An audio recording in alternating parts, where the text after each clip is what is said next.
Mes chers élèves, bonjour, j'espère que vous allez bien. Bienvenue au 48e cours dans lequel nous allons aborder les règles de lecture des verbes augmentés. Nous avions vu les règles de lecture des verbes de 3 lettres. Il nous reste à voir les règles de lecture des verbes de plus de 3 lettres, qu'on appelle les verbes augmentés. Il y a des verbes de 4 lettres, de 5 lettres et de 6 lettres. Donc en fait, le nombre de lettres dans les verbes arabes, ça varie entre 3 et 6. Du coup, nous avons déjà fait les règles de lecture des verbes de 3 lettres, au passé et au présent. Et aujourd'hui, nous allons faire des règles de lecture des verbes de plus de 3 lettres, qu'on appelle les verbes augmentés, donc les verbes de 4 lettres, de 5 lettres, de 6 lettres. Et quand je parle des règles de lecture, j'entends les règles qui président à la lecture des verbes au passé et au présent sans recourir aux petites voyelles, aux harakat. Parfois, c'est pas possible et parfois c'est tout à fait possible. Donc nous allons voir dans quelle mesure on peut lire les verbes de plus de 3 lettres sans avoir recours aux petites voyelles, donc aux harakat. Nous avons d'abord les verbes de 4 lettres. Alors, comme je vous ai dit régulièrement, en arabe, les verbes au passé se lisent en général, presque tout le temps, qu'avec des fathas. Donc du coup, nous allons le voir dans les verbes de 4 lettres, de 5 lettres et de 6 lettres. Mais je parle des verbes au passé. Donc les verbes au passé se lisent quasiment qu'avec des fathas. Au présent, c'est complètement différent. Commençons par les verbes de 4 lettres. Il y a 3 types de verbes de 4 lettres. Je vais en donner un exemple. On a des verbes de 4 lettres qui ont un alif au milieu. Les verbes de type sa'ada. Vous voyez? Vous avez un verbe au passé, vous savez que c'est un verbe, donc vous allez le lire. Il est au passé, donc vous allez le lire en AAA. Sa'ada. Là, sur le signe, je n'ai pas besoin de mettre une fatha, vu qu'il y a un alif, fatha sur le ayn et fatha sur le del. Donc je vous ai dit, un verbe au passé se lit toujours comme ça. Deuxième type de verbe, les verbes de 4 lettres qui ont 3 lettres plus une shadda au milieu. Prenons un verbe de ce type. Allama. Donc là, je ne suis pas en train de mettre les voyelles les petites voyelles pour vous habituer vu que je viens de vous dire qu'il n'y a que des fathas. Allama. Allama. Et vous savez que ça, c'est l'infinitif arabe. Et nous n'avons pas d'infinitif en arabe, nous n'avons pas en arabe d'infinitif non conjugué. Ça n'existe pas. Donc notre infinitif au passé, c'est il à la 3e personne du singulier. Donc sa'ada, c'est le verbe aider. Ça veut en même temps dire il a aidé. Donc c'est du passé. Nous n'avons pas, comme nous avons en français, des verbes à l'infinitif non conjugué, comme aider, er, ça n'existe pas en arabe.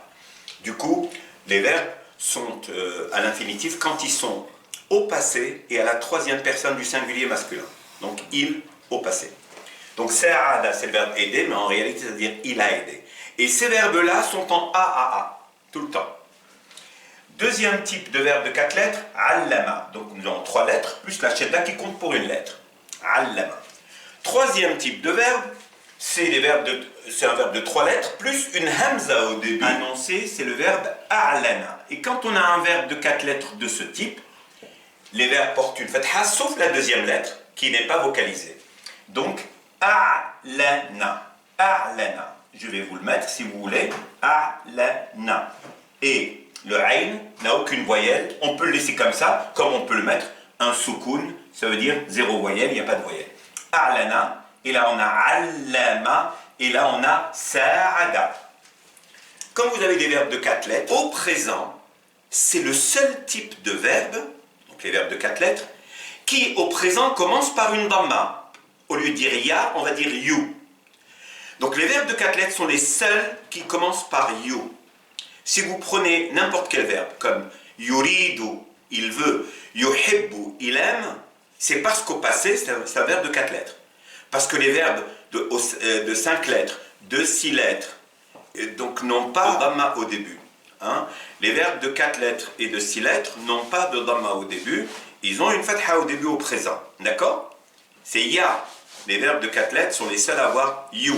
Et donc, les verbes de 4 lettres au présent, ils ont une dhamma au début, donc you, et une kasra à l'avant-dernière lettre. Donc nous avons, pour sa'ada, regardez, you, sa'idu. Donc, le fonctionnement des verbes, pour les verbes de 4 lettres, est le suivant. Première lettre, dhamma, you. Avant-dernière lettre, kasra, i. Et dernière lettre, c'est tout le temps ou pour un verbe au présent. Que le verbe soit de 3 lettres, de 4 lettres, de 5 lettres ou de 6 lettres, au présent, il se termine par une dhamma. Donc, par rapport aux règles de lecture, puisqu'on est en train d'étudier les règles de lecture, quand vous voyez qu'un verbe a 4 lettres, plus le ya du présent, ça fait 5, là vous êtes sûr que c'est you à la première lettre et i à l'avant-dernière lettre, et bien sûr ou à la dernière lettre. Vous n'avez pas besoin de vocalisation, vous n'avez pas besoin de petites voyelles. Vous voyez qu'il y a 4 lettres plus le ya, ça veut dire que c'est un verbe de 4 lettres à la base quand il est au présent, au passé, et donc vous avez you, i à l'avant-dernière lettre et ou à la dernière lettre. Et ça va être la même chose pour les autres verbes de 4 lettres. Du coup, je vous invite à le faire pour allama, allez-y, 4 lettres, 1, 2, 3, plus la shedda qui équivaut à une lettre. Donc forcément you, a, l'avant-dernière lettre, kasra, et dernière lettre, ou yu'allimu. Donc du coup, nous n'avons pas besoin d'avoir de vocalisation, on peut deviner ça. Avec un peu de pratique, on peut. C'est vrai que vous allez me dire, mais on va commencer à compter les lettres et tout. Après, ça sera, vous savez, c'est des structures, donc vous allez les identifier vite. Donc, yusa'idu, yu'allimu. On sait qu'il y a 4 lettres, donc you. Troisième verbe, c'est la même chose, sauf que là, vous ne pourrez pas deviner. Pourquoi ? Parce que les verbes de 4 lettres qui commencent par une hamza, au présent, la hamza disparaît. Donc au présent, au lieu d'avoir 5 lettres comme ici, à cause du ya, on aura 4 lettres toujours, parce que la hamza a disparu. Et là, vous pouvez confondre avec un verbe de 3 lettres. Parce qu'un verbe de 3 lettres, quand vous lui ajoutez ya, il aura 4 lettres. Donc ça va ressembler à ça. C'est le seul cas où vous ne pouvez pas deviner. Parce qu'il faut savoir qu'il y a une hamza qui a disparu, sauf si vous êtes expert et que vous avez de l'expérience en arabe, vous saurez que c'est le verbe a'lana, annoncer. Donc c'est yu'alinu. Vous savez que ça vient du verbe a'lana. Donc là, on aura même chose. C'est un verbe de 4 lettres. Il va se prendre, donc il va être yu'linu. Dhamma à la première lettre, kasra à l'avant-dernière lettre et ou, comme tous les verbes au présent, à la dernière lettre.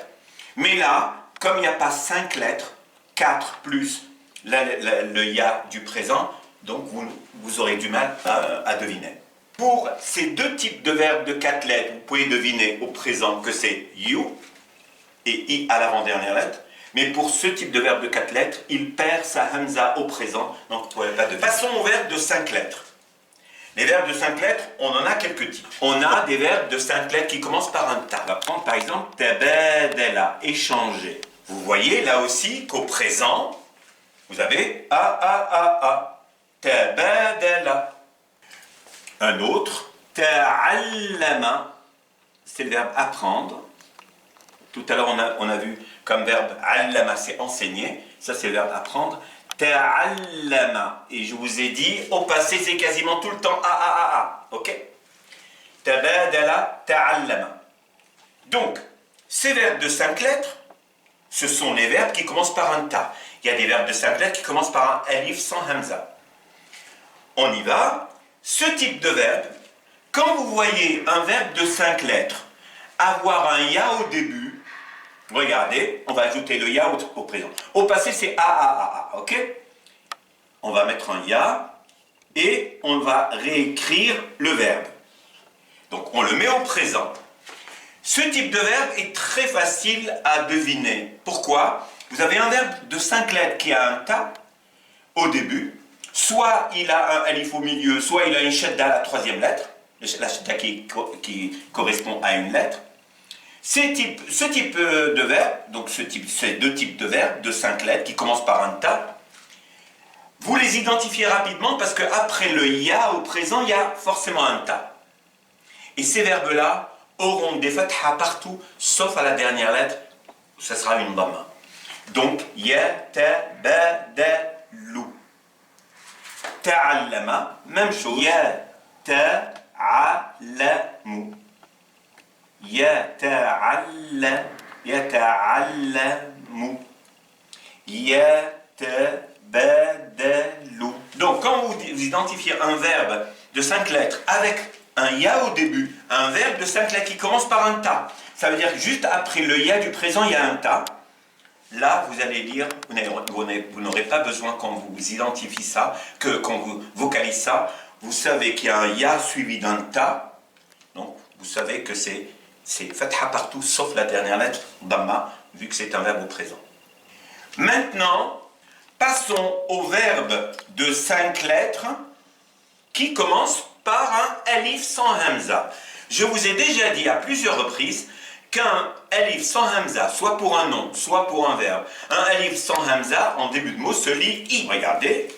Et l'autre type de verbe de 5 lettres, c'est ceux qui commencent par un alif. Donc, on va prendre un verbe, triompher. Donc, on a 5 lettres au présent. Là, ça ne se lit pas avec une fatha parce que c'est un alif sans hamza, donc c'est i. La deuxième lettre ne se vocalise pas, donc in, et le reste a. Intasara, c'est un verbe de 5 lettres. Donc nous avons des verbes de 5 lettres qui commencent par un ta, et nous avons des verbes de 5 lettres qui commencent par un alif sans hamza. Donc, quand il s'agit d'un verbe de 5 lettres qui commence par un alif sans hamza, le alif sans hamza se prononce i, la deuxième lettre est non vocalisée, ok? Et les autres lettres sont en a. Intasara. Et le propre de ce type de verbe, c'est qu'au présent, il perd son alif. Au présent, il perd son alif, premier élément. Et deuxième élément, au lieu d'avoir une fatha partout, il aura une kasra à l'avant-dernière lettre. Et c'est tout le temps comme ça. Il n'y a pas d'exception à ça. C'est tout le temps comme ça. Donc, intasara, on a dit qu'au présent, on perd le alif. Donc, ya, yan, ta, et là, avant-dernière lettre, i. Yantasiru.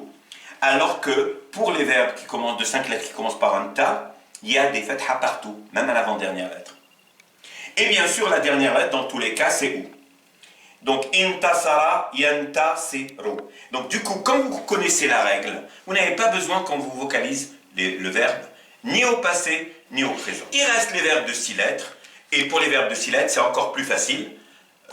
Pourquoi? Parce qu'il y a juste un seul type de verbe de 6 lettres. Un seul type de verbe de 6 lettres, c'est les verbes de 3 lettres, auxquels on ajoute le préfixe de 3 lettres, alif sans hamza, le sin et le ta. Alors, on va mettre les verbes de 6 lettres ici. Regardez. Donc là, c'était les 5 lettres. Et là, 6 lettres. 6 lettres, écoutez, je vais vous donner par exemple un verbe, un exemple, et je vous en donne un seul parce que tous fonctionnent de la même manière et commencent de la même manière. Vous avez un alif, sans hamza en début de mot, donc il va se prononcer i. Deuxième lettre, le sin. Troisième lettre, le ta avec fatha.